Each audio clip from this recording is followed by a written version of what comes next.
You're not invited to the gala. That was the message I got just 2 hours before it started, from my dad. He added, "This event is for high-level clients. Family doesn't belong." I didn't reply, didn't ask why. I just put my phone down and let the silence do the talking. That night, my sister-in-law posted a photo from the gala. Perfect smiles, perfect lighting, everyone who mattered except me. The caption read, "So peaceful without certain useless relatives." I saw it. I closed the app. Still not a single word from me. They thought that was the end of it. But at midnight, the lights dimmed, the music softened, and the manager stepped onto the stage. "Ladies and gentlemen," she said, "please welcome the person who personally approved tonight's gala and made this entire celebration possible." I walked in. I smiled. I raised my glass. "Happy New Year," I said, "and thank you for being here tonight." Silence. Pale faces. That was how the new year began. But to understand why that moment mattered, you need to know what came before it. I am in my early 30s, old enough that people assume I have settled into who I am, young enough that my family still talks about me like I am unfinished business. I am the daughter who never caused a scene, never demanded attention, never needed rescuing. The one who was always described as steady, which was their polite way of saying unremarkable. In our family, there were two roles. My older brother was the success story, the one people bragged about at holidays. His job titles got repeated, his decisions got second-guessed loudly and then praised anyway. He was the one who took risks. I was the one who made sensible choices. He was impressive. I was acceptable. It played out the same way every time we were together. At Thanksgiving dinner last year, my brother announced he was considering a new investment opportunity. My dad put down his fork immediately. "Tell me more," he said, leaning forward. "What is the structure? Who else is involved? What is the timeline?" My brother explained for 15 minutes. Everyone listened. My mom nodded along like he was delivering a keynote speech.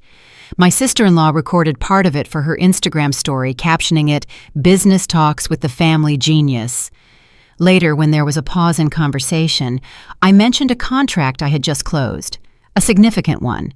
The kind that took months to negotiate and would change the trajectory of my entire operation. "That is nice," my mom said without looking up. Then she turned to my sister-in-law.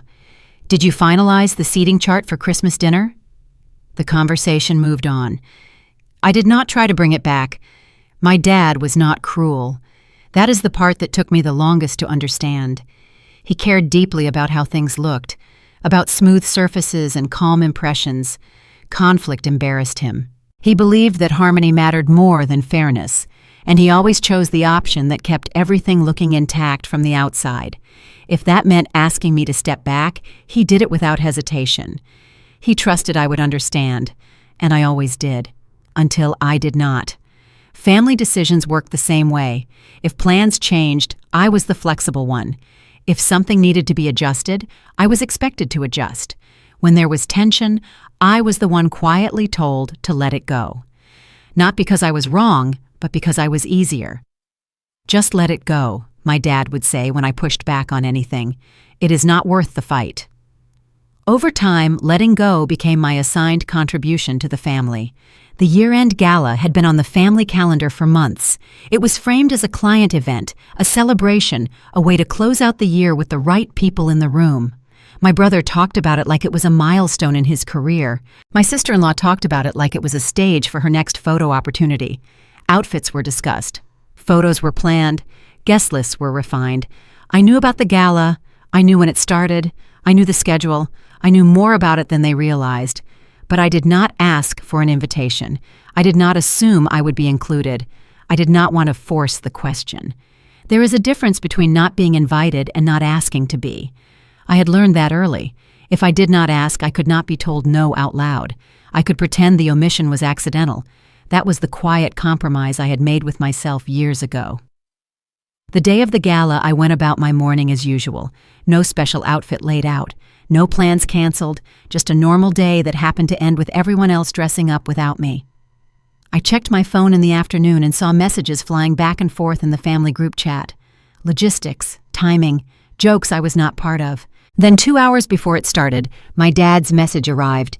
Direct, private, cleanly worded like something he had rehearsed. This event is for high-level clients. Family doesn't belong. No apology, no explanation beyond that. Just a line drawn where I had apparently been standing the whole time without realizing it. I stared at the message longer than I want to admit, not because it surprised me, but because it confirmed something I had been trying not to name. This was not an oversight. It was a decision, and it had been made with enough confidence that he did not think it needed discussion. I did not respond. That part was intentional. If I replied, it would become a conversation. If it became a conversation, I would be expected to soften it to make it easier for him. Silence was the only way to refuse the role I was being handed. That night, while the event was happening without me, my phone buzzed again. This time, it was not a message. It was a notification. My sister-in-law had posted a photo. They were all there, my parents, my brother, her. Standing close, smiling, the kind of smiles meant for public consumption. Everything about the image was polished. The lighting was flattering. The framing was careful. It looked like the kind of photo people post when they want the world to believe something very specific about their lives. The caption was worse than the exclusion. So peaceful, without certain useless relatives. It was not subtle. It was not ambiguous. It was meant to be seen, and it was meant to land. I waited for someone to say something, to comment, to step in, to signal that maybe this had gone too far. No one did. The likes started rolling in. Compliments followed. Laughing emojis, agreement disguised as humor. I closed the app. I did not screenshot it. I did not text anyone privately. I did not defend myself. I did not correct the story they were telling. Instead, I did one thing. I followed the plan I already had. I changed clothes, not into anything dramatic, just into what I had already set aside. I checked the time. I checked my calendar. I made sure I was exactly where I needed to be, exactly when I needed to be there. I did not rush. I did not hesitate. I did not second-guess myself. They thought silence meant I had nothing to say. They never asked what silence was protecting. People think I stayed quiet because I was weak. That is not why. I stayed quiet because every time I spoke, the room decided what my words meant before I finished saying them. I learned early that explanation did not clarify anything in my family. It rearranged blame. When I talked, I was not heard. I was translated. My intentions became inconveniences. My concerns turned into overreactions. My questions got reframed as attitude. Silence was not surrender. It was damage control. I did not start out that way. I used to speak. I used to believe that if I explained myself clearly enough, someone would meet me halfway. I used to think fairness lived somewhere between patience and persistence. But in our house, volume mattered less than timing, and timing mattered less than who was speaking. There were rules no one wrote down, but everyone enforced. If you talked too much, it was difficult. If you did not talk, you were easygoing. Guess which label stuck longer? The moment I understood the rules happened at a family meeting when I was 23. We were planning a holiday trip. Where to stay? Who would drive? How to split costs? I suggested we rent a house instead of booking separate hotel rooms. It would be cheaper. We would have a kitchen, more space for everyone to spread out. My mom paused. My dad sighed. "That seems complicated," my mom said. "Hotels are easier," my dad added. "Let's not overthink this." I nodded and let it go. 10 minutes later, my brother said almost the exact same thing. Different words, same idea. "What if we got a vacation rental? Might be more cost-effective. Plus, we could cook together." The room shifted. "That is actually smart," my dad said. "Good thinking." My mom smiled. "I like that idea." I watched the decision land on him like it had always been his. No one looked at me. No one remembered I had said the same thing moments earlier. That was the first time I understood the double standard was not personal. It was structural. From then on, I started noticing patterns. When my brother argued a point, he was passionate. When I did, I was emotional. When he pushed back on a decision, he was confident. When I did, I was creating tension. When he needed accommodation, a loan, a favor, a schedule change, the family adjusted. When I needed the same, I was told to be flexible. I did not resent him for it. He did not build the system. He just benefited from it. The system existed long before either of us learned how to use it. My dad played a specific role in all of this. He was not cruel. That is what made it harder to name. He loved calm the way other people love truth. He believed that peace meant success, that the absence of raised voices meant things were working. When conflict appeared, he did not ask who was right. He asked who would back down faster. The answer was always me. "You're the reasonable one," he would tell me. "You understand." I did understand. I understood that reasonable meant easier to ignore. At first I agreed because I wanted approval. Then I agreed because I wanted quiet. Eventually, I agreed because fighting never changed anything anyway. The family learned something from that. They learned that I would bend.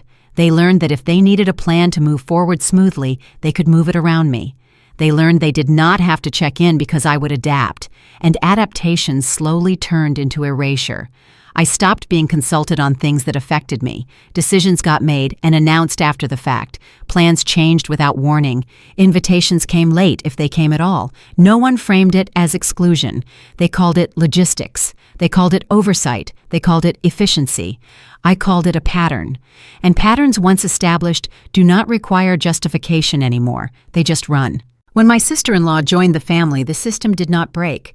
It was upgraded. She was good at presentations. She understood angles, lighting, the careful curation of moments that looked effortless online. She did not raise her voice. She did not need to. She shaped the story with captions and timing. She knew when to post and what to omit. And she understood something. I had spent years learning the hard way. Whoever controls the narrative controls the memory.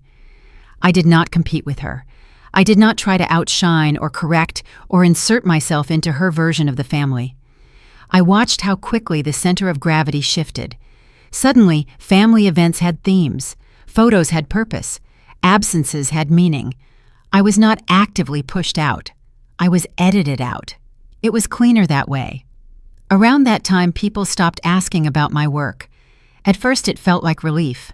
No more polite nods. No more interruptions. No more simplified summaries for people who did not care about details. Then it became something else. My silence filled in with assumptions. If I did not talk about my job, it would not be impressive. If I did not post about it, it must not matter. If I was not stressed, it must not be serious. They built a version of my life that required no curiosity. There was one moment when I tried again. Just once. At a family dinner, my uncle asked what I was working on. I started to explain. A negotiation I had been handling for months. The complexity of the deal, the stakes involved. 2 sentences in my sister-in-law interrupted. "Speaking of timelines," she said, turning to my mom, "we need to finalize the guest list for the holiday party." The table turned to her. My explanation dissolved. No one noticed I had stopped mid-thought. That was the last time I volunteered information without being asked directly. After that, I stopped correcting their assumptions. I stopped explaining my decisions. I stopped chasing understanding from people who had already decided what I was worth. Silence became a filter. It let me see who paid attention and who only reacted. I talked less at family gatherings and listened more. I noticed how often people spoke about me without looking at me, how decisions got framed as consensus even when I had not weighed in, how my absence was interpreted as agreement. I started keeping my real decisions outside that room, not to be secretive, to be sane. My dad noticed the change but misread it. He thought I was content, that I had accepted my place. He mistook restraint for resignation. From his perspective, things were smoother, fewer disagreements, less friction. He did not ask what it cost me. He did not ask what I was building outside the family's field of vision. He did not ask because he assumed he already knew. By the time the gala came around, the system was fully operational. Of course, he did not think twice about sending that message. In his mind, he was not excluding me. He was maintaining order. He believed I would understand. He believed I would adapt. He believed silence meant consent. What he never considered was that silence can be selective, that it can be a boundary instead of a concession, that it can hold things rather than give them up. I stayed quiet because speaking had never been the lever that moved anything in that room. By the time they stopped asking what I did for a living, I had already learned not to answer. They assumed nothing had changed because nothing had changed for them. What they never considered was that change doesn't always announce itself. No sudden upgrade they could point to, no obvious pivot that demanded recognition. What they never considered was that change does not always announce itself, and progress does not always look loud when you are not the audience it is meant for. My family knew in the loosest sense what I did. They could summarize it in a sentence if pressed, something vague about restaurants, operations, management. It was the kind of explanation that allowed them to move on quickly, satisfied that they had placed me somewhere familiar. What they did not know was what filled my days.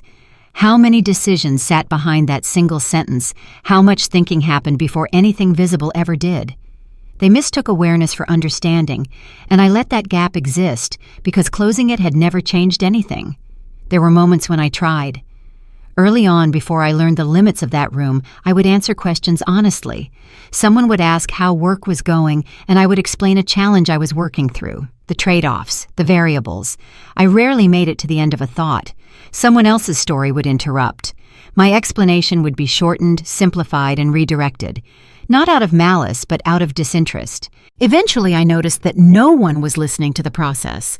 They were listening for outcomes they could measure against their own. When my answers did not fit neatly into comparison, they lost patience. So I stopped giving them anything that required attention. The most important decision I made did not look important at the time. It was not dramatic. It did not come with a speech or a confrontation. I simply decided that whatever I built would not be tied to my family. Not emotionally, not financially, not socially. I did not borrow money from them. I did not ask for introductions. I did not leverage the family name. I wanted something that could not be claimed, questioned, or rewritten later. Something that stood on its own even if no one clapped for it. I formed my own entity, signed my own contracts, took responsibility for outcomes without a safety net. That choice came with limits. It meant slower growth. It meant saying no to opportunities that promised speed at the cost of control. It meant learning things the hard way because there was no one to absorb the risk for me. But it also meant that nothing I built could be taken away with a conversation I was not invited to. The work itself was not glamorous. It was repetitive and often invisible. Days spent reviewing numbers that did not impress anyone. Decisions about staffing, sourcing, timing. Small adjustments that only mattered in aggregate. I started with a single location, a restaurant that had potential, but lacked consistency. The previous operators had focused on the wrong things, flash over function, image over experience. Customers came once and did not return. The numbers told the story clearly if anyone cared to read them. I spent the first year learning every part of the operation, not because I had to, but because I needed to understand where things broke before I could prevent them from breaking. I worked on the floor, on the account. I reviewed invoices. I sat in the back office until midnight, reconciling accounts that did not balance. There was one night in that first year I still remember clearly. The freezer compressor failed at 1 a.m. I got the call while I was half asleep, phone buzzing on the nightstand like an alarm I could not ignore. I drove across town in sweatpants and a coat I had grabbed without looking, met the repair technician in an empty parking lot, and stood in the walk-in cooler, watching him work while my breath fogged in front of me. $3,000 in inventory hung in the balance. Meat, seafood, prep work that had taken my kitchen staff an entire day. He fixed it by 4 a.m. I paid him in cash, drove home, showered, and opened the restaurant 6 hours later. No one knew. No one needed to. That was the night I understood what ownership actually meant, being the last person standing when everything else falls apart. The results did not come quickly. They came steadily. By year 3, the first location was consistently profitable. I opened a second the following year, smaller, more focused. By year 5, I had 4 properties under my management, 2 restaurants, and 2 boutique event venues that catered to private functions and corporate gatherings. The expansion into hospitality spaces happened almost by accident. A client who hosted events at one of my restaurants asked if I could recommend a reliable venue for larger occasions. I could not. So I found one that was struggling, negotiated a management agreement, and applied the same principles that had worked before. Consistency, accountability, quiet competence. During those same years, my family's life continued on its usual track. My brother got promoted twice. His name appeared in a trade publication, and my dad framed the article. My sister-in-law's Instagram following grew into something she called a platform. Holiday photos multiplied, each one more polished than the last. I appeared in none of them, and I noticed that absence less and less. The distance was not painful. It was productive. The portfolio I built was small, nothing flashy but stable, the kind of business that did not need to announce itself. I learned that consistency mattered more than novelty, and restraint mattered more than expansion. While other people chased scale, I chased stability. While others focused on what looked successful, I focused on what survived pressure. One decision in particular taught me more than any success ever did.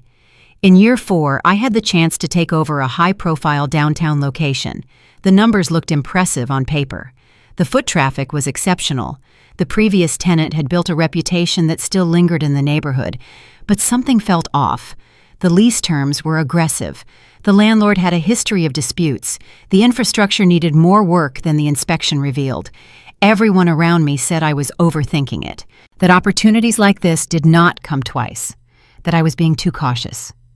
I walked away. 6 months later, the space sat empty again.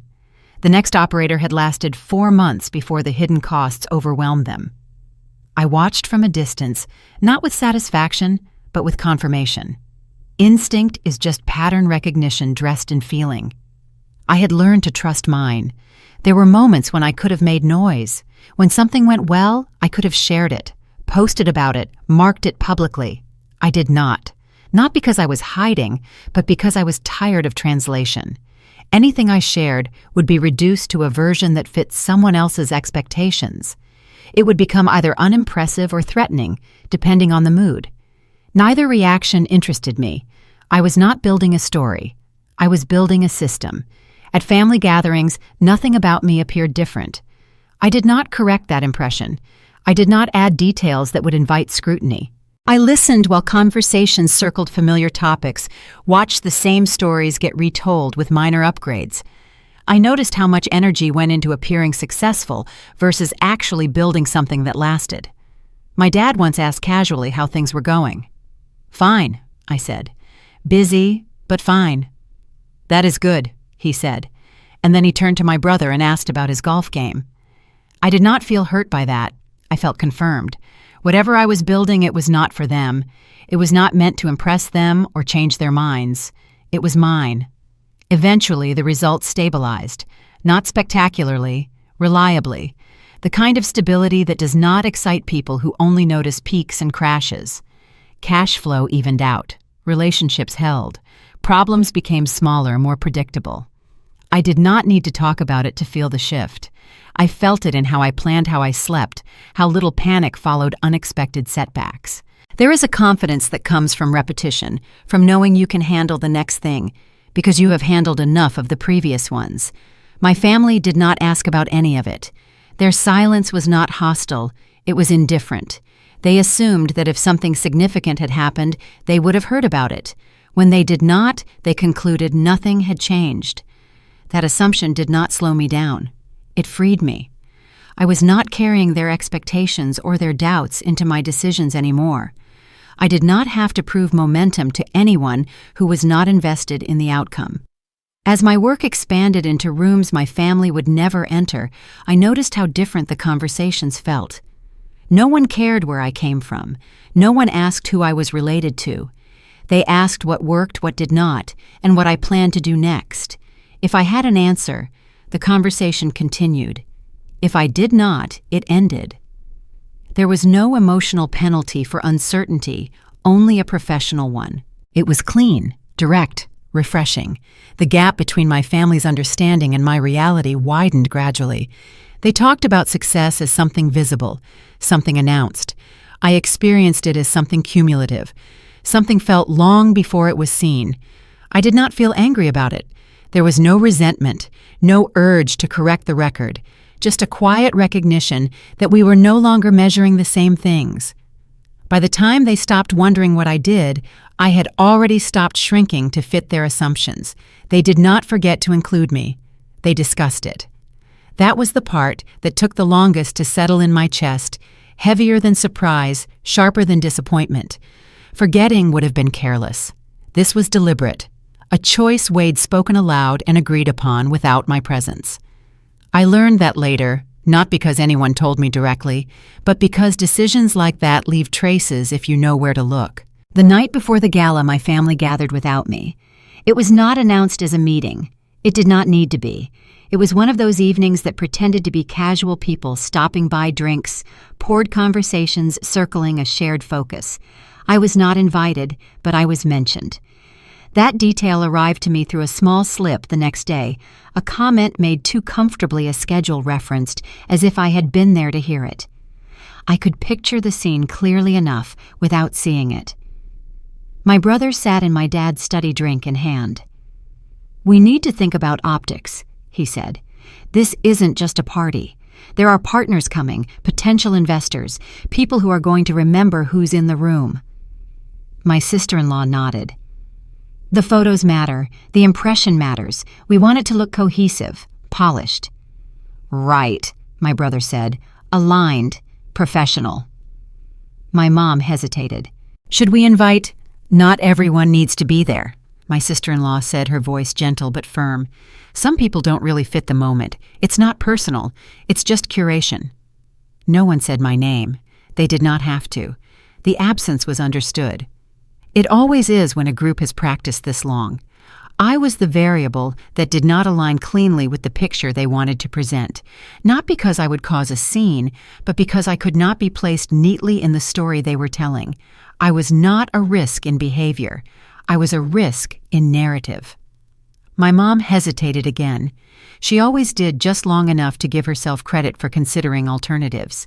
But hesitation is not opposition, and she did not oppose. She asked a question that went unanswered, then let it go. My dad listened quietly, weighing the discussion not in terms of fairness, but in terms of friction. He did not like friction.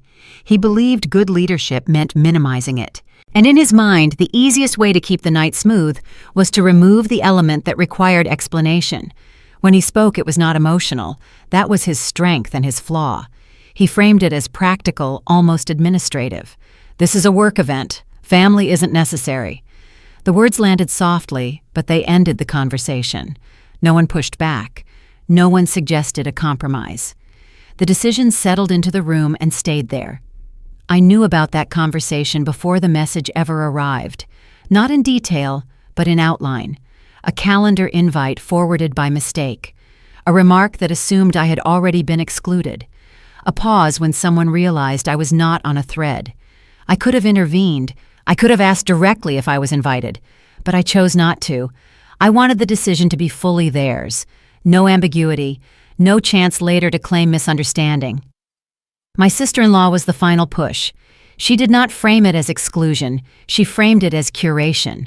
She talked about an ideal family image, about keeping the focus clear. It was an elegant way to erase someone without naming them. The others nodded. Agreement did not require enthusiasm. It only required silence. My dad took responsibility in the way he always did. He did not delegate the message. He wrote it himself carefully. He waited until the timing ensured there would be no spectacle. 2 hours before the event. Close enough that any response would feel disruptive.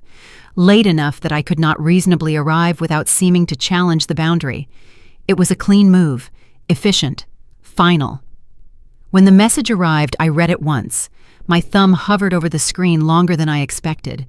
There was a tightness in my chest, not shock, more like recognition. The feeling of something I had always suspected finally said out loud. A lock clicking into place. I understood not just the words, but the strategy behind them. He was not angry. He was not trying to hurt me. He was trying to manage an outcome. In his mind, he was preserving order. He assumed I would understand, that I would accept it the way I always had. He underestimated what understanding can turn into when it has been accumulating for years. I did not respond. That silence was not confusion. It was a refusal. I did not want to negotiate my presence. I did not want to reassure him that everything was fine. I did not want to play the role of the reasonable daughter one more time. By saying nothing, I let the message stand exactly as he intended it. a boundary drawn by him, not me. What shifted that night was not my anger. It was my desire to belong. I realized with surprising calm that they were not afraid of me causing trouble. They were afraid of me complicating the story they told themselves and others. I did not fit the narrative they wanted to present, and instead of adjusting the narrative, they removed the variable. That realization did not hurt the way earlier ones had. It clarified something I had been resisting. I did not call my parents. I did not text my brother. I did not confront my sister-in-law. I did not try to correct the image forming without me. I let it form. People who remove you from a decision do not get to be rescued from the consequences of that decision. That was not revenge. It was respect for the choice they made. As the evening unfolded without me, I could feel the separation solidify. They were inside a room congratulating themselves on cohesion. I was outside, aware of how carefully that cohesion had been constructed. I was not invisible. I was absent by design.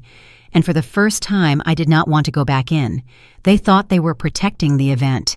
They never asked who was protecting it. They did not misunderstand me by accident. I let them. That truth sits at the center of everything that followed, uncomfortable but precise. For years, my family carried a version of me that was incomplete, simplified, and oddly convenient. I did not rush to fix it. Not because I enjoyed being underestimated, but because I learned early that correcting people who are not listening does not change their understanding. It only hardens their resistance. To them, I was operational, useful, but not essential. Someone who handled details, not decisions. When they spoke about my work to others, it always sounded smaller than it was. She helps manage a few restaurants. She's good at keeping things running. She's more behind the scenes. The language was consistent, casual, confident. It left no room for authority. I never interrupted to clarify. I never expanded the sentence. I let it land exactly as they intended. That image stuck because it was repeated. At family gatherings, when someone asked what I did, the answer was often given for me. I would nod, smile, and let the conversation move on. My role became something that could be explained in a breath, which meant it could also be dismissed just as easily. Over time, they stopped asking altogether. The story had already been written. On paper, my position was different. Not glamorous, not flashy, but unmistakably clear. I was the final signature, the person responsible when something went right and accountable when it did not. Contracts came across my desk because they had to. Decisions stalled until I weighed in. That was not something I announced at dinner. It was simply how the work was structured. Authority in that world was not a title you introduced yourself with. It was a function you fulfilled consistently. The distance between those two realities, how my family saw me and how my work operated, widened quietly. No one bridged it because no one tried. They assumed my role was limited because it suited the hierarchy they were comfortable with. If I was not a decision maker, then excluding me was easy. If I was not central, then leaving me out carried no consequences. That assumption would later prove costly, but at the time it felt safe to them. I understood the structure of events like the gala long before it became personal. A year-end celebration is not just a party. It looks like one from the outside, polished and seamless, but underneath it runs on layers of permission. The first layer is the most visible, the guest list, the invitations, the faces that appear in photos. That was the layer my family obsessed over, debating who belonged in the frame and who did not. The second layer is operational schedules, staffing, catering, security, the machinery that makes the evening feel effortless. And then there is the third layer, the one that does not get discussed at dinner tables or in group chats. The approval layer, funding authorization, compliance review, the person whose name closes the loop so nothing moves forward without acknowledgement. My family never touched that layer. They did not need to not in their minds. They believed relationships substituted for structure. Knowing the venue manager, being friendly with a few partners, having attended similar events before. To them, familiarity felt like control. They mistook proximity for permission and never questioned the gap between the two. The venue where the gala was scheduled was one of the 2 event spaces in my portfolio, the newer acquisition, a boutique property I had taken on management about 18 months earlier. The previous management had let standards slip. I negotiated an agreement that gave me operational authority and full accountability. It was not ownership in the traditional sense, but it was control where it mattered most. My name appeared on documents that most people never thought to read.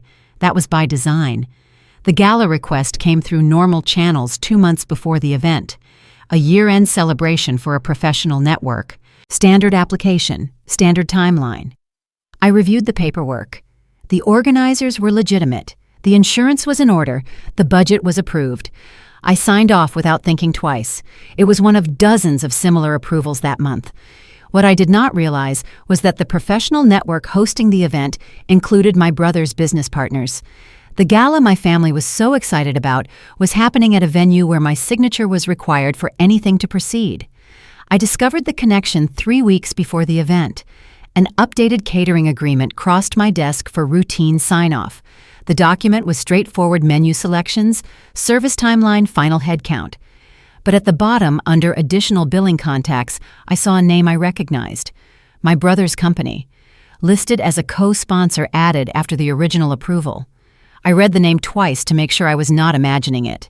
This was their gala, the one they had excluded me from, the one my dad had sent a message to keep me away from. And it was happening in a space I controlled. I sat with that realization for a long time, not because I was angry, not because I was forming a plan. I sat with it because it clarified something I had been sensing without naming. They had not just excluded me from a party, they had excluded me from an event that could not have happened without my involvement. The irony was so complete, it almost felt staged. I could have said something then. I could have mentioned it at Sunday dinner casually just to see their reactions. I could have asked my brother about the venue, watched him stumble through an explanation of something he had never thought to verify. I did not. Not because I was planning anything, but because I had learned that correcting people who are not listening does not change their understanding. It only hardens their resistance. If I told them now, it would become a confrontation. They would find a way to make it about my tone, my timing, my attitude. The fact would get buried under the feelings it provoked. So I let the fact exist on its own, undisclosed, undefended. If they had asked one question, just one, about how these events worked, who approved them, whose name was on the documentation, they would have known. If they had shown even a passing curiosity about the venue beyond its appearance, in photos they would have seen my name in places they never thought to look. They never asked.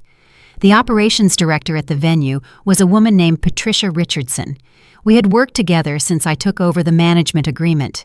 She was precise, experienced, and understood discretion the way only people who have worked large events can. When complex situations arose, she handled them without drama. I trusted her judgment, and she trusted mine.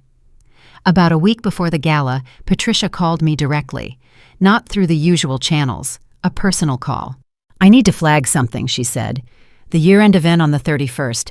I just realized one of the co-sponsors shares your last name. I wanted to make sure you were aware." "I am," I said.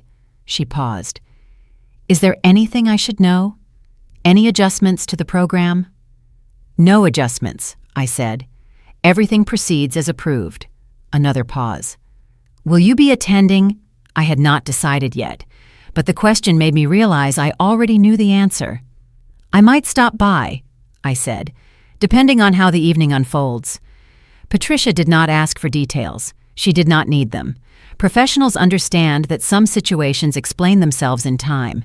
A routine email crossed my inbox a few days later, copied broadly confirming final approvals for the gala. Venue confirmed. Program locked. Timeline set. My name sat at the bottom of the approval chain exactly where it belonged. I read it, closed it, and did not reply. Nothing needed my response. The process was already complete. What struck me was not the authority itself, but the fact that no one in my family had ever thought to check who held it. The exclusion was not malicious. It was negligent. They did not ask because they did not think they needed to. They trusted a version of reality where my involvement was optional, where my absence would not affect the outcome. That belief was reinforced over years of silence, convenience, and unchecked assumptions. I did not see it as a trap. I did not feel like I had set anyone up. What unfolded later was not the result of manipulation.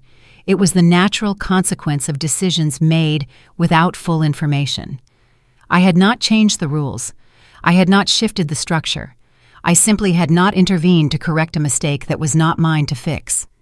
As the date approached, two timelines ran in parallel. My family prepared visibly confidently assured of their place. They talked about outfit schedules and arrivals. They shared plans freely among themselves, never once including me.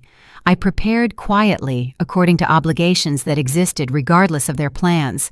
Patricia confirmed the program sequence. The recognition segment for sponsors and supporters was scheduled for 11:35, just before the midnight countdown. Standard protocol.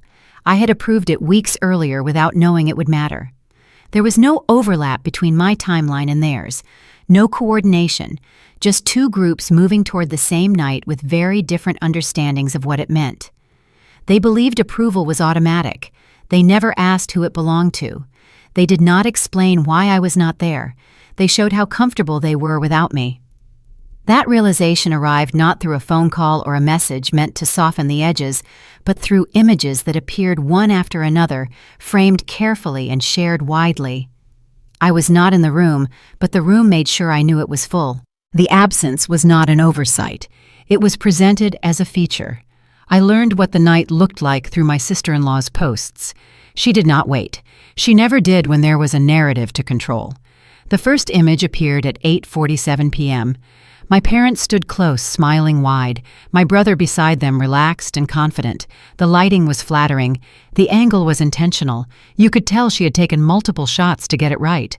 The caption praised the atmosphere, the elegance, and the perfect energy of the evening. No mention of who was not there. No need. The comments filled in quickly. Beautiful family. You all look amazing. Goals.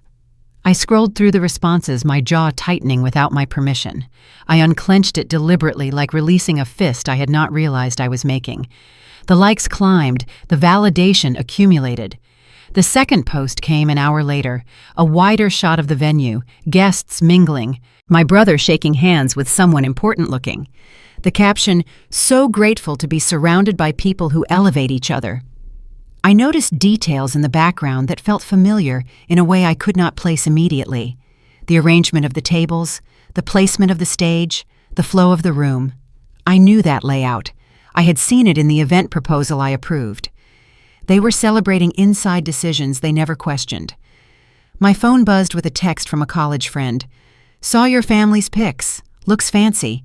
Were you there?" I typed back, "Couldn't make it." 3 words. True enough, the family group chat stayed quiet. That silence was not accidental either. It signaled consensus. There was nothing to clarify because everyone understood the position that had been taken. The absence had been processed and accepted. What hurt was not the post itself. It was the lack of resistance to it. No one corrected the tone. No one added a clarifying comment. No one suggested that something had been lost.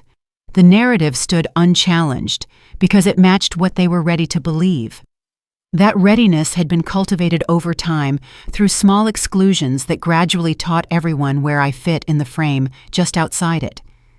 The posts continued to circulate, reaching people I had not thought about in a long time. Old acquaintances liked and commented, absorbing the version of the story presented to them. In their eyes, my family looked cohesive, successful, and unburdened. I was not erased so much as replaced by a cleaner composition. The space where I would have been was filled with ease. I noticed something else, then something small but telling. The way my sister-in-law framed the evening left no room for add-ons, no acknowledgments, no footnotes. It was a closed narrative. That closure depended on the idea that the group shown was complete. Any mention of me would have disrupted that illusion. So I remained unmentioned, and the silence did the work of exclusion without effort. I watched without commenting. I did not share. I did not send a private message asking for context or explanation. The impulse to correct the record surfaced briefly, then passed. Engaging would have meant stepping onto a stage that was not mine. It would have given the image more weight, not less. I did not screenshot anything. I did not archive the moment. There was no need to collect evidence. The story was not going to be contested later in the way they imagined. Proof was not necessary when the outcome was already set. From their perspective, the decision had worked. The event unfolded smoothly. The images looked right. The response was positive. There was no visible fallout, no awkward questions. My dad, I imagined, felt relieved. He valued outcomes that appeared orderly. My brother enjoyed the attention. My sister-in-law watched the engagement numbers climb and felt validated. The feedback loop closed neatly around them. What they did not see was how the narrative they were building required my continued silence to hold together. They assumed that silence meant acquiescence. That assumption had served them before. It allowed them to move forward without reconsidering their choices. When a group celebrates your absence, it clarifies your position within it. This was not a misunderstanding. It was a preference. And preferences once made public become boundaries. I understood then that this was not about me being unwanted. It was about me being inconvenient to a specific image. That distinction changed how the moment landed. Inconvenience can be managed. Unwantedness invites negotiation. They were not negotiating. They were curating. By choosing not to respond, I allowed the night to define itself on their terms. That choice did not diminish me. It preserved something more important. I put my phone down and looked at the clock. 10:15 p.m. The event program I had approved showed remarks scheduled for 11:30, followed by the midnight countdown. There was a line item I had barely noticed when I signed off special recognition of event sponsors and supporters. Standard protocol. Every gala had something similar. I had not thought about it then. I thought about it now. The program was locked. The sequence was set. Whatever was going to happen would happen according to a schedule that had been finalized weeks ago. I got dressed. A black dress I had bought years ago, simple, cut, good fabric, the kind of thing that looks unremarkable until you stand next to someone who spent twice as much on something flashier. I checked myself in the mirror once. I looked like someone who belonged in rooms my family did not know existed. I checked my bag for the credentials I always carried: venue access management ID, the documentation that proved I belonged in spaces they had never thought to ask about. At 10:45, I called for a car. At 11:00, I was on my way. They thought the night proved I did not belong. They did not know what the night was about to prove. They assumed approval was automatic. That assumption sat quietly beneath everything else, unexamined and unchallenged, and it was what made the rest of the night inevitable. My family confused being invited with being in charge. They believed that knowing the right people substituted for understanding how things actually worked. They mistook proximity for permission and never questioned the gap between the two. That gap was where I lived, every day in ways they never saw. Approval is not glamorous. It does not announce itself. It is a quiet checkpoint built to prevent exactly what my family assumed could not happen, an event proceeding on the strength of enthusiasm alone. The system exists to slow things down, to force accountability, to make sure responsibility is clearly assigned. Once it is done, it is done. There is no applause for it, and there is rarely a conversation about who held it. The confirmation had come through weeks earlier, an email routed broadly enough that it landed where it was supposed to. A final acknowledgement, time-stamped, documented, complete. My signature sat where it always did, unobtrusive and decisive. No one in my family checked that document. No one asked who had signed off. They did not ask because they did not think the answer mattered. In their hierarchy, I was not a decision maker. I was peripheral, someone who handled details, not outcomes. That belief insulated them from curiosity. Why verify something you assume is irrelevant? If they had asked a single question, the story would have shifted. One email, one pause, one moment of verification. They would have learned that I was not a guest navigating an invitation. I was the final checkpoint they had walked past without noticing. But they did not ask, because asking would have meant reconsidering their assumptions about me. That was more uncomfortable than trusting what they already believed. I did not hide anything. I did not redirect messages or withhold information. I did not adjust contracts or change terms at the last minute. Everything unfolded exactly as it was designed to, according to processes that had been in place long before my family decided who did or did not belong in their pictures. Silence is not deception when no one asks. It is simply space left unfilled. I thought about all the ways they could have discovered the truth. None of them did. They trusted surfaces. They believed that if something looked right, it was right. They had never needed to dig deeper because the consequences of not digging had never touched them directly. Until now. I received a text that afternoon. It was not directed at me specifically. It was sent to the family group chat, the one I had been quietly removed from weeks earlier. But someone, probably my mom, had accidentally forwarded it to me, along with another message. "Tonight's going to be perfect. Everything's locked in." My brother's words. I read them and felt a flicker of something, not anger, not satisfaction, something closer to recognition.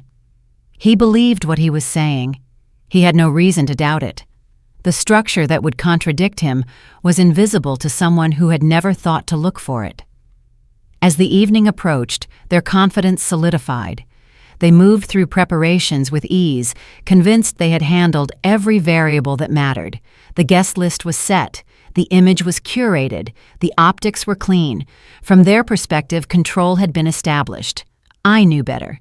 Not because I was smarter, but because I understood how authority actually travels. It does not announce itself through familiarity or comfort. It moves through documentation, responsibility, and systems designed to outlast individual preferences. The machine does not care who feels included. It cares who is accountable. There was a moment earlier that day when I considered how easily this could have been avoided. Not with confrontation, but with curiosity. If they had paused to verify, if they had taken a second look at the structure they were stepping into, they would have realized the oversight. They would have understood that the story they were telling themselves rested on an assumption that did not hold. That realization never came because certainty feels better than checking. They walked into the gala believing the narrative was theirs, believing the room would reflect their choices back to them without complication, believing that the absence they had normalized carried no weight beyond sentiment. I watched that confidence settle from a distance, aware of how fragile it was and how little effort it would take for it to collapse on its own. There was no satisfaction in that awareness, only clarity. I was not waiting for a moment to expose anyone. I was not planning a reveal. The system did not need my intervention. It was already in motion, indifferent to personal dynamics, ready to do what it was built to do. By the time they arrived, dressed and composed, the approvals were locked. The framework was set. Nothing could be adjusted without reopening processes no one had considered. They mistook the smoothness of the evening for proof of control, not realizing that smoothness came from decisions made far outside their line of sight. I knew the sequence. I knew how the night would progress, not because I was orchestrating it in real time, but because it followed a structure I had approved weeks earlier. That knowledge did not make me anxious. It grounded me. The outcome was not dependent on emotion or confrontation. It was already written into the architecture of the event. They did not lose control that night. They never had it. The closer midnight got, the more certain they became. Certainty has a sound to it when you know how to listen. Laughter that does not check itself. Conversations that grow louder because no one feels the need to be careful anymore.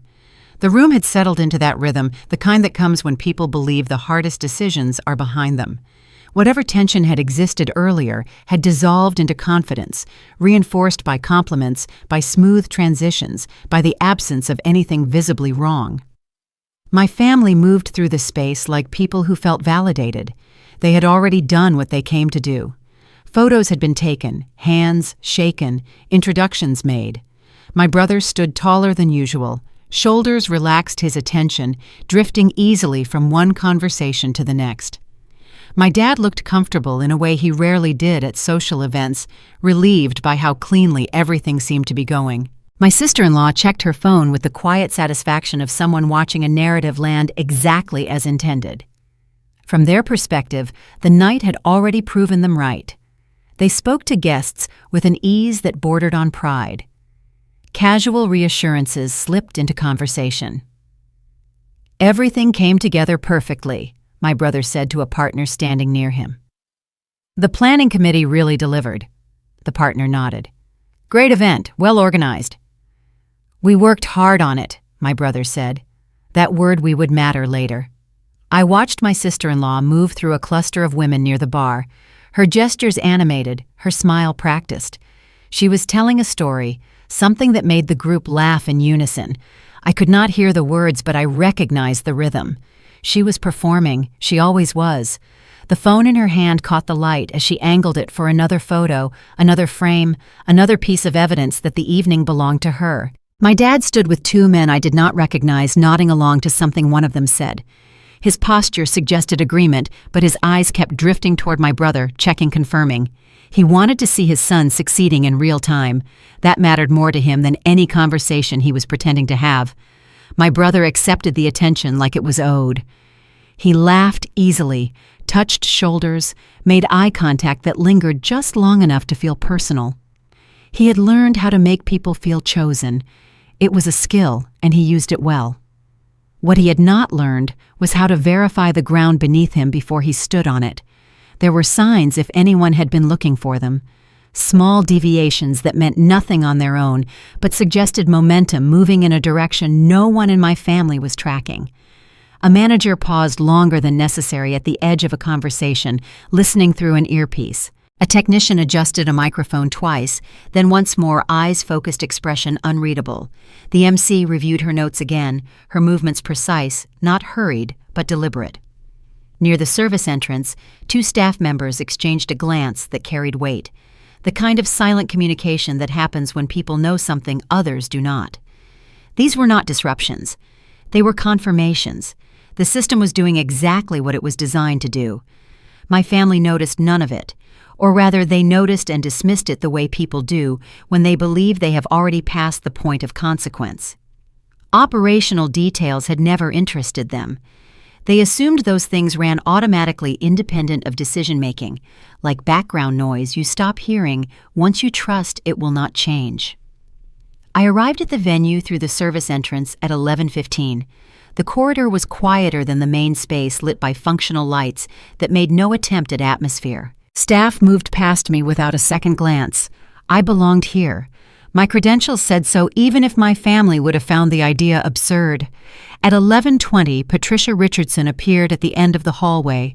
She walked toward me with purpose, her heels clicking against the floor in a rhythm that matched her efficiency. "You made it," she said, her voice low, not a question. "I did." She glanced toward the door that led to the main event space. "They're in high spirits out there. Your brother gave a toast about 20 minutes ago, thanked everyone for making the night possible." Patricia paused. "He said something about the importance of surrounding yourself with the right people. Got a nice round of applause. I did not respond to that. There was nothing to say." Patricia continued, "The recognition segment is scheduled for 11:35. Stella has the script. She knows what to do." "Any changes to the program?" "None. Everything proceeds as approved." She paused, studying my face for something I was not giving her. "Are you sure you want to do this?" "I'm not doing anything," I said. "I'm just attending an event at a venue I help manage. The program was set weeks ago." She nodded slowly. "Fair enough. Where should I wait?" "There's a spot near the service entrance on the east side. You'll be able to see the room without being seen. When Stella finishes the introduction, the door will be your cue." I had not asked for staging. I had not requested a dramatic entrance. But Patricia understood optics the way I understood operations. She knew that timing mattered, that positioning carried meaning, that the difference between showing up and arriving was measured in seconds and angles. "Thank you," I said. "Don't thank me yet," she replied. "The night's not over." She turned and walked back toward the main space, disappearing through a side door without looking back. I found the spot she had described, a narrow alcove where the service corridor met the event hall. Through a gap in the partition, I could see the room clearly. The crowd was well-dressed, engaged, and comfortable. Servers circulated with champagne. The lighting was warm. The music was tasteful. Everything looked exactly as it should. My family stood near the center, positioned where they would be visible but not conspicuous. Good instincts. They knew how to work a room. What they did not know was how to read one. From outside the spotlight, the hour felt stretched, elongated by anticipation that was not quite excitement. It was the kind of tension that does not announce itself loudly, but settles into the body, quiet and insistent. I could feel my heartbeat in my throat, steady but present. Not fear, awareness. I thought about what would happen next. Not the specifics, those were already determined, but the shape of it. The moment when attention would shift. The silence that would follow. The expressions on faces that had never considered me a variable worth tracking. I was not nervous. I had stopped being nervous about rooms full of people years ago. What I felt was something closer to clarity. The kind that comes when you have already made every decision that matters, and all that remains is to let the sequence complete itself. Inside, my family continued to settle into ease. The absence of conflict became proof of correctness. My dad's posture loosened his earlier caution, replaced by a sense of relief. He spoke more freely now, smiling at remarks that would have irritated him earlier in the evening. My brother laughed at a joke, clapped someone on the back, accepted a compliment without deflecting it. My sister-in-law watched the room as if it were a finished product, already ready to be remembered. They told a guest near them that the night was exactly what they had hoped for. No complications, no surprises. The phrase landed with confidence, and no one challenged it. Why would they? From where everyone stood, the statement appeared true.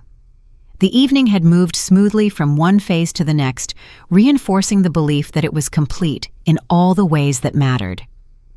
At 11:28, the background music shifted, a subtle change in tempo that signaled transition. Most guests did not notice. They were not supposed to, but the staff did. Movement along the edges of the room became more purposeful. Positions were taken. Cues were confirmed. At 11:30, the music faded entirely. People began orienting toward the stage, drinks lowered conversations, paused mid-sentence. At 11:33, Stella stepped up to the microphone. The MC moved with the confidence of someone who had done this 1,000 times. Her presence was commanding without being dramatic. This was her domain now. She held the room, effortlessly accustomed to moments like this, to spaces where attention crystallizes all at once. I watched my family watch her. They looked relaxed, expectant, ready for the next phase of an evening they believed they controlled. My dad adjusted his jacket slightly, a habit he had when he wanted to look composed. My brother whispered something to my sister-in-law, who smiled without taking her eyes off the stage. They were waiting for acknowledgement, for validation, for the room to confirm what they already believed about themselves. No one in my family sensed the shift for what it was. They did not recognize the pause as a threshold. They did not understand that the room had reached a point where momentum could no longer be redirected. The structure they had walked into was about to assert itself, indifferent to their assumptions, immune to their confidence. I took a breath, steadied myself. I placed my hand on the door. They thought midnight would celebrate them. They did not know who it would introduce. The room fell quiet, not because something ended, but because something was about to begin. The room went quiet before anyone understood why. It was not the kind of silence that arrives on command or courtesy, not the polite hush people offer when they think they are supposed to listen. This silence came first instinctive and unsettled, like the air shifting before a storm you did not see forming. Conversations trailed off mid-sentence. Glasses stopped clinking. Even the background music seemed to retreat, as if it sensed it was about to become irrelevant. Stella stepped onto the stage without fanfare. No dramatic entrance, no flourish designed to pull attention toward her. She did not need it. She had done this hundreds of times, maybe thousands, and her body carried that certainty. She stood straight, shoulders relaxed, posture neutral, but grounded the way people stand when they are there to do a job, not to be admired. From where my family stood, she was just the MC, the facilitator, the voice that bridged one segment of the night to the next, someone functional, someone safe. They did not look at her closely. They did not need to. To them, this part of the evening was automatic. They had already checked the boxes that mattered in their minds. Stella was just the messenger, not the message. The authority of the night, they believed, rested elsewhere. She smiled briefly, professional, and contained then began with the opening lines everyone expected. She thanked the guests for being there, her voice clear and steady. She acknowledged the partners, the teams who had worked behind the scenes, the people whose efforts made the evening smooth. Names were generalized roles, grouped credit, distributed in a way that felt fair and unremarkable. Heads nodded. People relaxed again, reassured that this was unfolding exactly as predicted. My brother leaned slightly towards someone beside him, murmuring a comment too quiet to carry. My sister-in-law glanced around the room, already scanning for reactions, already anticipating how this would look later, when frozen into images and captions. My dad adjusted his stance weight, shifting comfortably from one foot to the other. This was familiar territory. This was what closure sounded like. Then Stella paused. It was subtle, just a fraction longer than necessary to turn a page or take a breath, but it was enough. Enough for the room to recalibrate, enough for attention to sharpen. When she spoke again, her tone had changed, not louder, not more dramatic, but slower, deliberate, in a way that signaled intention rather than routine. "Before we welcome the new year," she said, and the words landed differently now, "I want to take a moment to recognize someone very important." The room quieted further. This event could not have happened without the approval and support of our venue's management team, and tonight I'm pleased to say that the person who personally signed off on this celebration, who made it possible for all of us to be here, is with us. That was when the silence took on weight. A few people straightened instinctively, the way professionals do when a familiar phrase suddenly carries unexpected significance. Somewhere near the front, a conversation cut off completely. Someone's hand froze halfway to a glass. The word "approved" echoed through the space, reframing what this moment was about. Stella did not rush. She let the pause stretch just enough to allow comprehension to ripple outward unevenly. Some people understood immediately, their expressions shifting as pieces clicked into place. Others did not, their brows knitting slightly as they tried to align this statement with the assumptions they had been carrying all evening. "This event," Stella continued, her voice steady, "could not have happened without her sign-off. And for a small but noticeable group in the room, that sentence landed like a revelation. They knew what that meant. They knew what kind of authority it implied, what kind of position required that level of responsibility. Their attention sharpened, further eyes scanning not the stage but the crowd, already searching for the person whose absence or presence would now matter more than anything else that had happened that night. My family was not part of that group, not yet. They heard the words, but they did not hear the implications.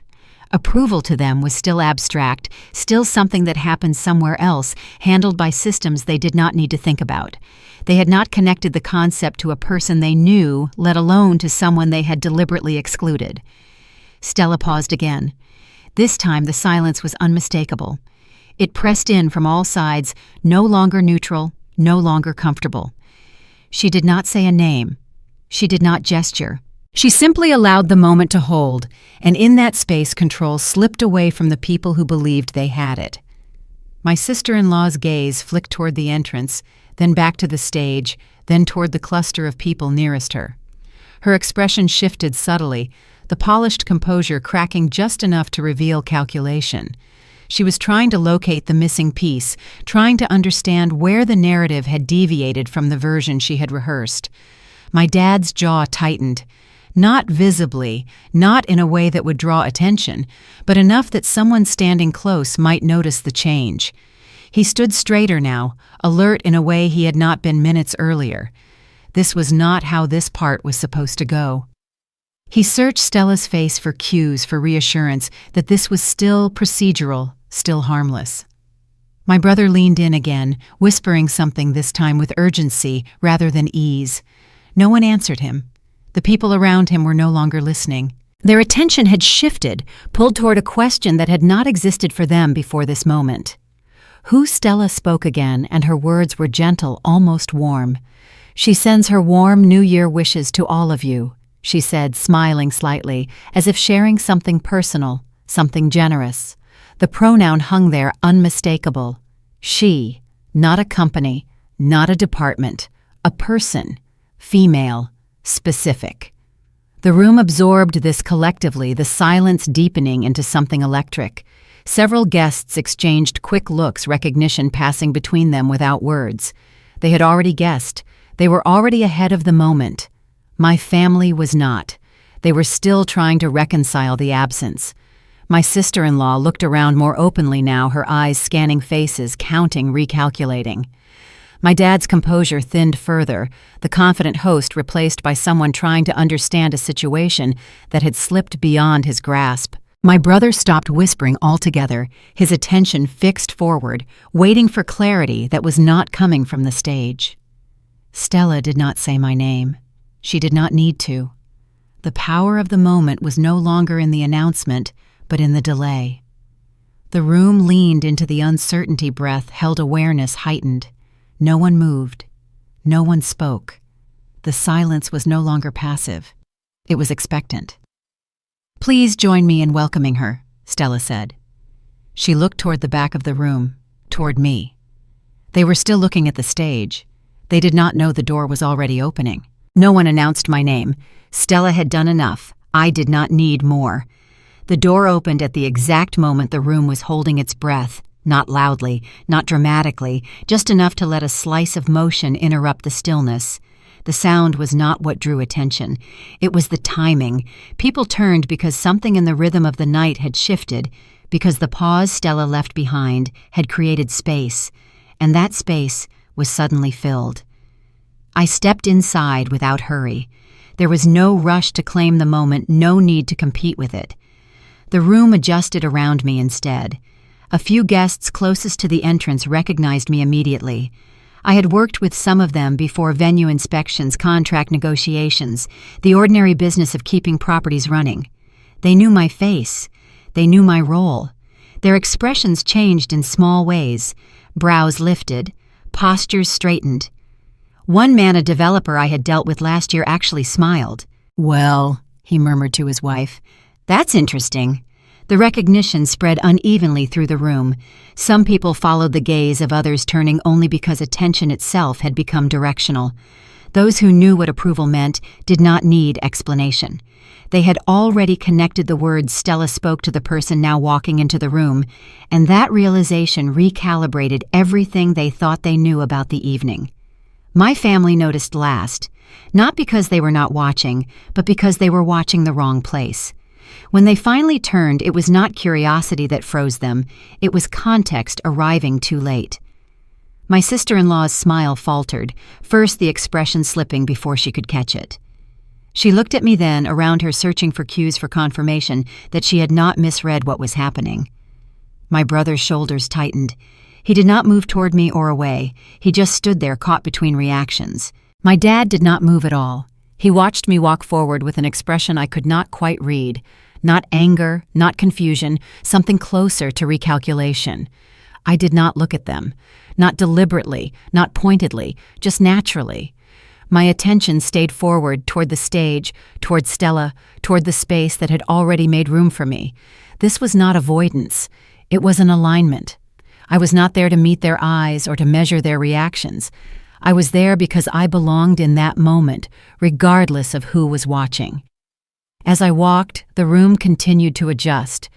People who had been standing in clusters shifted slightly, creating pathways without realizing they were doing it. A few nodded as I passed small acknowledgments that carried more weight than any greeting. There was no applause, no whispering commentary, just an awareness settling in a collective recalibration of social gravity. Stella caught my eye then. It was brief, professional, but clear. She did not smile wider or say anything further. She did not need to. She stepped half a pace to the side, a movement so subtle it might have gone unnoticed if not for its precision. In that gesture, space was transferred, not claimed, not demanded, simply yielded where it had always belonged. My family saw that too. My sister-in-law's gaze snapped to the stage, then back to me, then back again, her composure visibly straining under the effort of adjustment. My brother looked down, the gesture unconscious, as if eye contact with the floor might buy him a second to regroup. My dad's authority, the quiet certainty he carried into rooms, failed him here. He was not contradicted. He was not challenged. He was simply no longer the reference point. I reached the front without pause. The distance I covered felt longer to the people watching than it did to me, stretched by the silence that followed each step. When I stopped, I did not turn outward immediately. I faced the room as a whole, not any individual within it. Someone placed a glass in my hand without asking the exchange, seamless, instinctive. I accepted it with a nod, fingers settling around it easily. Only then did I speak. No preamble, no framing, No acknowledgement of the tension thick in the air. "Happy New Year," I said, my voice even carrying without effort. "And thank you for being here tonight." That was it. No names, no clarifications, no references to what had come before. The words were neutral, but neutrality in that moment was decisive. They did not invite debate or interpretation. They did not reopen questions. They closed them. The silence that followed was immediate and complete. It was not awkward. It was not confusing. It was clarifying. People processed what they had just witnessed, recalculating relationships, reassessing assumptions. No one rushed to applaud, because applause implies performance, and this was not that. This was recognition settling into place. My sister-in-law tried to recover first. Her smile returned tighter now, less certain, as she glanced around to see how others were reacting. The room offered her no guidance. People were not looking at her. They were not looking at my dad or my brother either. Attention had redistributed itself, and the absence of engagement spoke louder than any overt slight. Gradually, the program resumed. Lights shifted back toward the stage. Music returned softer at first, then finding its rhythm again. The evening continued, not because anything had been resolved, but because nothing needed to be. The structure held.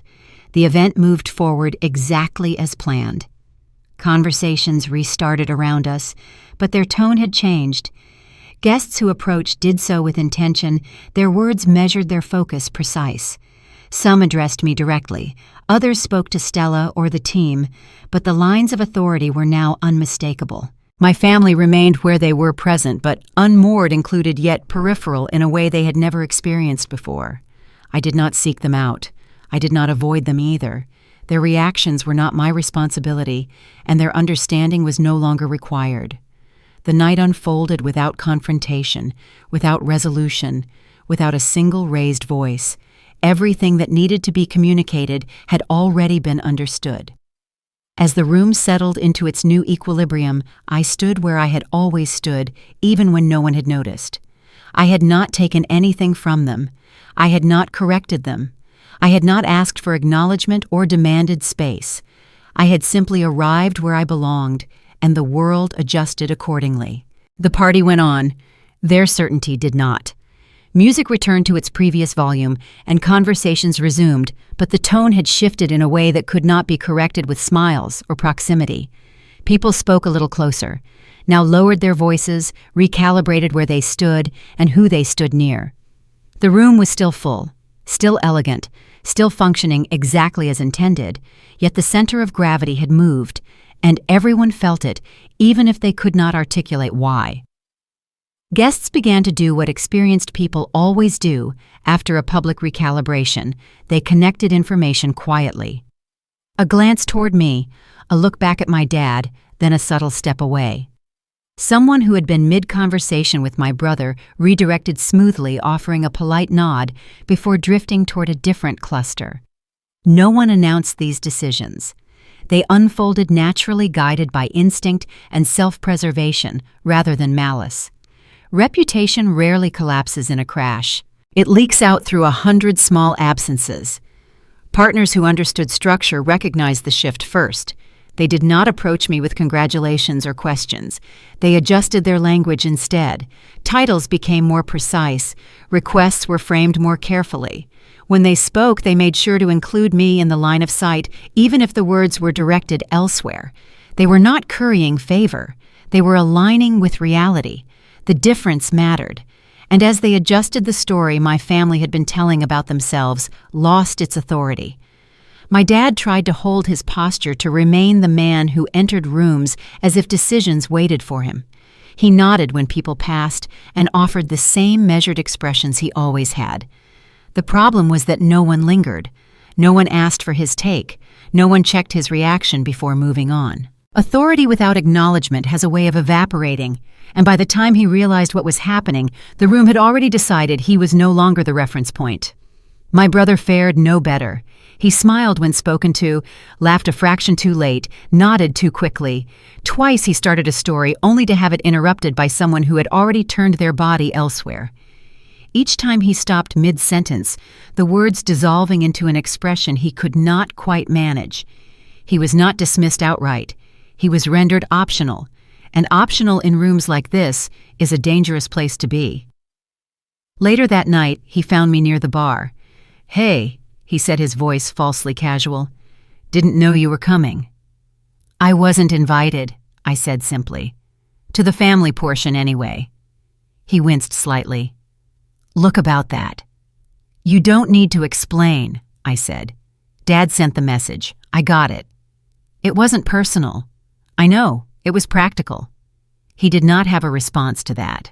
Practical was exactly the word they would have used to justify it. Hearing it reflected back at him seemed to unsettle something. "We should talk," he said. "Later, when things calm down." "Sure," I said, "if you want." I did not promise anything. I did not close any doors. I just let the conversation end where it was. My sister-in-law watched it all with a different kind of panic. She had always understood narrative, how images create meaning and repetition becomes truth. She checked her phone more than once, her thumb hovering over the screen, as if she could still edit the evening retroactively. The post she had shared earlier now worked against her, its certainty exposed by the quiet contradiction unfolding around us. People who had liked it hours ago glanced at her differently now, curiosity replacing agreement. She had controlled the picture until reality introduced itself. I did not intervene. I did not offer context or clarification. I did not recount the message I had received, or the decision that had been made without me. I did not need to. The room already had the information it required. As the event wound down, guests exchanged final pleasantries. Cars were called. The night reached its natural conclusion. My dad found me near the exit. "We should talk," he said. The same words my brother had used, but his tone was different, quieter, less certain. "Okay," I said. "Not here. Tomorrow. Or whenever you're free." I looked at him. The man who had sent me that message. The man who had decided along with everyone else that I did not fit the picture they wanted to present. He looked tired. Not beaten. Just tired. "I'll let you know," I said. Later that night, after the room had thinned and the remaining conversations lost their urgency, my dad finally reached for his phone. The message came through without preamble or apology. It did not reference the gala or the decision that had started everything. It was careful neutral, stripped of authority it no longer possessed. "We should talk soon. It might be good to clear the air." The wording mattered. He was not summoning me. He was asking even if he did not know how to frame it that way yet. I did not respond immediately, not out of spite, not to regain leverage, but because immediacy was no longer required. The urgency that had once governed our interactions had belonged to a version of me that no longer existed. In the days that followed, the consequences became clearer. Invitations arrived that did not include my family by default. Questions surfaced in quiet channels, phrased politely but pointedly enough to signal a recalibration of trust. My sister-in-law stopped posting altogether for a while, the silence louder than any caption. My brother retreated from spaces he had once occupied, comfortably citing busyness that fooled no one. My dad maintained his routines, but without the same audience, the same deference, the same certainty. What they lost was not access to me or even proximity.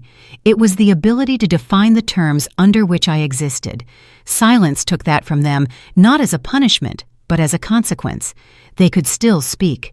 They just could not be assumed correct anymore. They wanted a conversation. I wanted clarity. The year did not start with celebration. It started without noise. Morning light came in the same way it always had, indifferent to what had happened the night before. And for the first time in a long while, I did not feel the urge to check my phone immediately. There were no alerts demanding attention, no messages that needed an instant response. The absence itself felt deliberate, like space that had finally been cleared. When I did look, the screen showed exactly what I expected. One message from my dad. No subject, no apology, no framing, just a sentence that hovered without direction. "We should talk." It was not a command. It was not even a request. Not really. It was an acknowledgement stripped down to its essentials, the first one I could remember that did not assume my availability. I did not answer right away, not because I was unsure and not because I was afraid of reopening anything. I simply did not feel rushed. There was a time when I would have responded immediately, eager to resolve the tension, eager to prove that I was reasonable, cooperative, still reachable. That reflex was gone. In its place was something quieter and far more stable, the understanding that timing belonged to me now. The hours passed without incident. No follow-up texts, no calls, no triangulated messages sent through my brother or my mother. The silence held not as punishment, but as acceptance. Somewhere in that stillness a line had been drawn that no longer needed defending. My brother and his wife remained quiet too. No posts, no carefully framed updates. The version of family life they had curated so confidently before had stalled, its momentum gone. Their silence was not restrained, it was disorientating. Without the ability to narrate themselves against me, they did not seem to know what story to tell. Later that afternoon, I called my mom back. "Hi, sweetheart," she said, her voice carefully neutral. "How are you?" "I'm fine," I said. "You wanted me to call. Your father was hoping you could come over today, just to talk." "About what?" A pause. "About last night. About everything, I suppose." "I'm free this afternoon," I said. "Around 3. "That works. I'll let him know." Another pause. "Mom?" "Yes." "Did you know about the message he sent me?" She did not answer for a long moment. "I knew there was a discussion," she finally said, "about the guest list. I should have said something. I'm sorry." It was not much, but it was more than I had expected. At 3:10 p.m., I parked in my parents' driveway. The house looked the same as always. Neat, lawn-trimmed hedges, the appearance of a life without complications. My dad met me at the door. He was wearing casual clothes, weekend attire, but his posture was formal. "Thanks for coming," he said. I nodded and stepped inside. We sat in the living room, the same room where family meetings had happened for as long as I could remember. The couch I sat on still had the indent from years of the same people sitting in the same spots. My mom brought coffee in the mugs we had used since I was a child, white with blue trim slightly chipped at the handles. She set them down, looked at both of us, then excused herself. The door to the kitchen closed softly behind her. This conversation was between him and me. For a long moment, neither of us spoke. Then my dad said, "I didn't know." "Know what?" "About your involvement, with the venue, with the—" He stopped searching for words. "I didn't know you had that kind of responsibility." "You never asked." He absorbed that. "No," he said, "I didn't." Another silence. "The message I sent," he continued, "it wasn't meant to—" "To what?" I asked not harshly, just clearly. "To hurt me, to exclude me, to make sure I knew where I ranked." He flinched slightly. "To keep things simple. For who?" He did not answer immediately, then quieter. "I sent that message because defending you to your brother felt harder than leaving you out. That was easier for me. Not fair to you." He looked down at his hands. "I know that now." It was not a full apology, but it was honest, and honesty from him was rare enough to matter. "Dad," I said, leaning forward. "I'm not looking for an apology. I'm not even looking for an explanation. What I want you to understand is this: you made a choice. You chose to exclude me based on what you assumed about my life, my work, my value. Those assumptions were wrong, and you never bothered to check." He nodded slowly. "I see that now." "Good," I said. "Then we don't need to keep discussing it."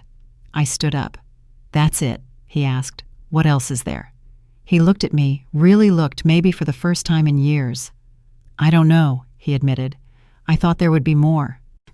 "There doesn't have to be," I said. "Sometimes the lesson is the ending." I walked to the door. He followed.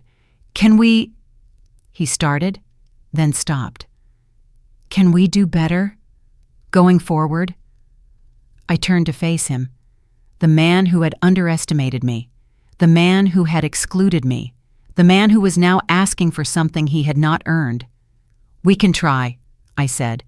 But it starts with you seeing me clearly, not the version that's convenient, the actual person." He nodded again. "I'd like that." "Then we'll see," I said. I drove away without making any promises. Some things cannot be fixed with one conversation, but they can start to shift. The months that followed were not dramatic. No grand reconciliation, no tearful apologies at Sunday dinners, just small adjustments like a house settling after a storm. My brother called once in February ostensibly about a tax question, but the conversation lasted longer than it needed to. My dad forwarded me an article about restaurant trends with no comment attached, just the link and my name. Small gestures, tentative, but present. I realized then how often power had been mistaken for inclusion. Invitations, approvals, seats at tables, those had always been presented as proof of worth when they were really just tools of leverage. The night of the gala had not changed that truth. It had exposed it. Power was never about being included. It was about not needing the invitation. I thought briefly about the version of myself that had waited to be chosen. The one who explained her work carefully, minimized her achievements, softened her language to avoid discomfort. The one who would have replied to my dad's message within minutes, eager to smooth things over, eager to prove she was still reasonable, still reachable, still worthy of inclusion. She had done her job. She had carried me through a system that rewarded silence and punished clarity. I did not resent her. She had kept me safe when safe was all I could afford to be. But she had served her purpose, and somewhere between the gala and this quiet morning, she had stepped aside. Life resumed its ordinary pace. Work continued grounded in routines that did not depend on family perception. Meetings, decisions, plans, all moved forward without the friction that had once accompanied them. The people I worked with did not ask me to justify my presence. They did not need backstory or context. They responded to results, to consistency, to clarity. It was easier. It always has been. At Easter dinner that year, my niece, my brother's daughter, 7 years old, asked me what I did for work. Before I could answer, my brother jumped in. "Your aunt runs restaurants," he said. "Important ones. She's the person who makes sure everything works right." I looked at him. He shrugged slightly, almost embarrassed. "Just telling her the truth," he said. It was a small moment, easy to miss, but it meant something. The story they told about me had finally changed. There was no final conversation that tied everything together. No scene where misunderstandings were cleared and feelings were validated. That kind of ending belongs to a different story. In this one, clarity replaced closure, and that was enough. The need to be understood had dissolved, replaced by the freedom to simply be. I still think about that night sometimes, not with anger, not with triumph, just with a kind of quiet satisfaction. They thought excluding me would simplify things. They thought my absence would make their picture cleaner. They did not realize I was the frame. Some people spend their whole lives waiting to be seen, waiting for the invitation, waiting for permission, waiting for someone else to decide they matter. I stopped waiting, and that made all the difference. They did not lose me that night. They lost the version of me who waited to be chosen. If you have ever been excluded, ignored, or quietly erased, and later realized the room only worked because of you, tell your story in the comments. And if stories about quiet strength, delayed justice, and reclaiming your place resonate with you, consider liking and subscribing. Sometimes the loudest revenge is simply living well,